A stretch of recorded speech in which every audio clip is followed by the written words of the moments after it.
instrução, sem conhecimento, né? Às vezes por uma revelação, e a falta do conhecimento faz pessoas, às vezes, não ter noção do que é o nome para iniciar o ministério.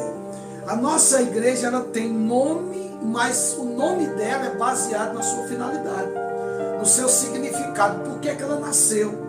Igreja vem de eclésia, para quem não tem esse entendimento, eclésia é o ajuntamento de pessoas num ideal, num propósito, numa filosofia ministerial.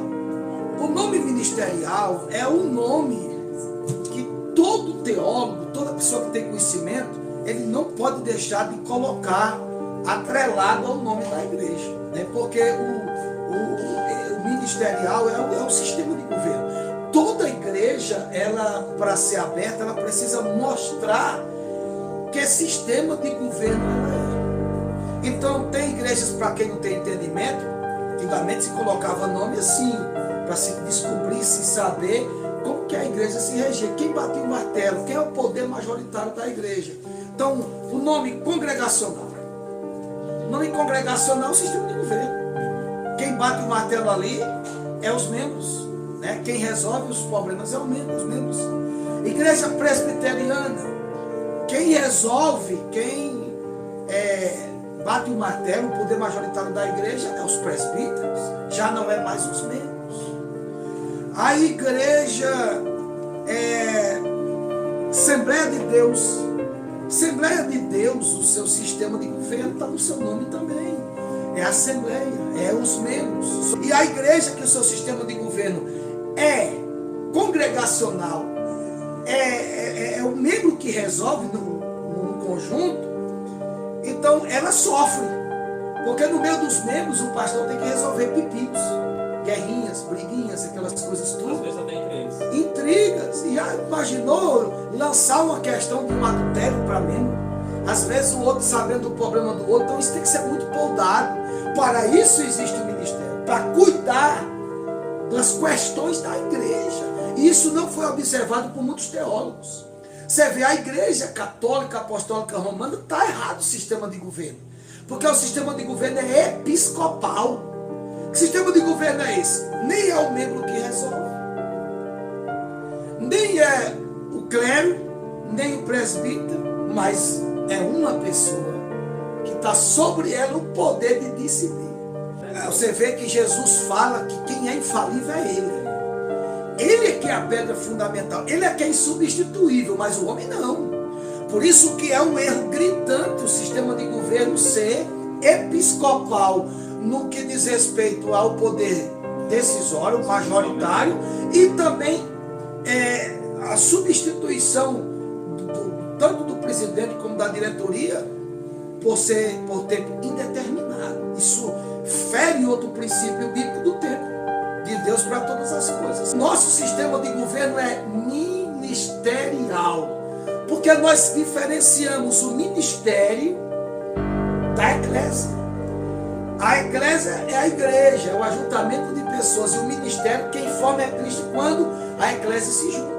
Então há uma separação, é inevitável. Se você for para a Bíblia, pastor Cláudio, se nós formos aqui para as Escrituras, como nós entramos aqui no assunto da igreja, preste atenção aí, você que está do outro lado, coma um pouquinho de Bíblia, palavra de Deus, né?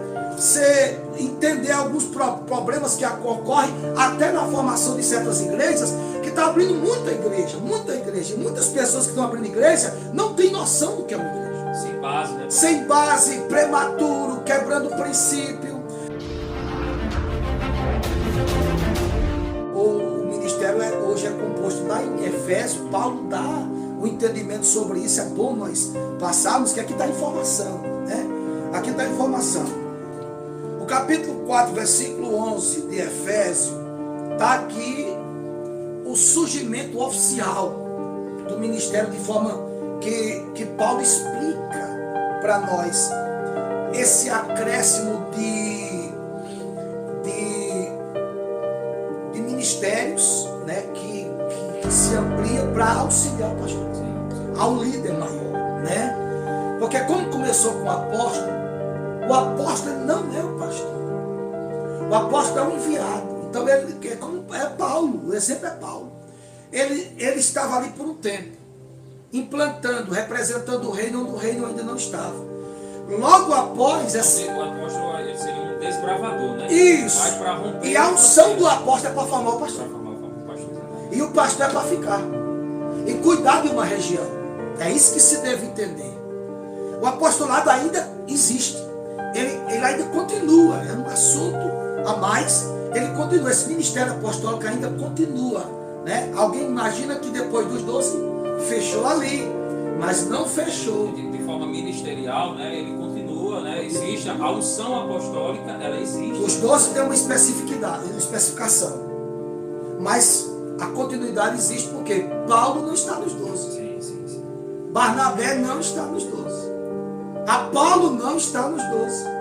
E vários outros que também passaram a ter a ação apostólica, a unção apostólica para representar o evangelho onde outro não havia colocado os pés. Isso é a ação apostólica. E eu considero, aqui o pastor Cisino é considerado como o apóstolo das missões modernas.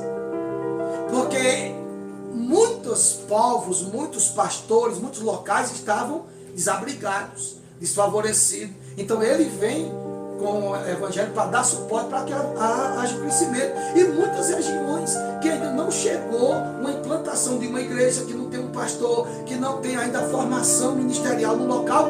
Quem faz isso é o apóstolo. Quem tem essa unção é única, ela é do apóstolo.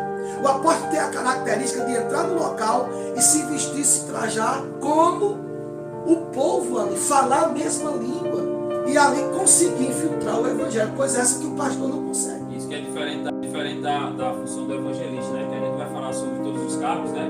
Mas o evangelista também tem essa função de ali de ajudar povos, mas só que desbravar não.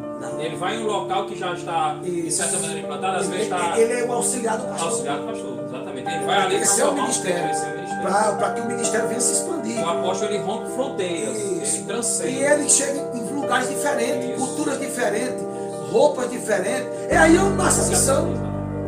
O missionário, ele é um apóstolo. Você está entendendo? O missionário é um apóstolo. O pastor nunca conseguirá fazer o ofício, o trabalho de um apóstolo. Jamais conseguirá. O tempo vai voando, né, pastor Cláudio? Nós temos muito entendimento sobre essas questões aqui, mas é importante ressaltar para aqueles que estão nos vendo ou que ainda vão ver essa transmissão ao vivo, o capítulo 4, versículo 11 de Efésios, que diz assim: Ele mesmo deu uns para apóstolos. Você vê que o carro-chefe, que é o início ministerial, é apostólico. A Bíblia não podia faltar nisso, porque ela é inspirada pelo Espírito Santo. Porque justamente o apóstolo é quem vai romper. Isso, então, depois vem o pastor. Então dá para entender claramente. Um bom entendedor, irmão, entende rápido.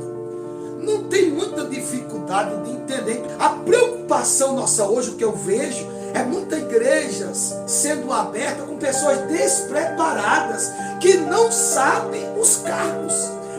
A seletiva para um cargo, perfil, está uma bagunça tão terrível que pessoas são chamadas para o diaconato sem saber o que é, pessoas são separadas para um presbitério sem saber o que é, outras são separadas para ser evangelistas apenas por uma nomenclatura de estar no altar.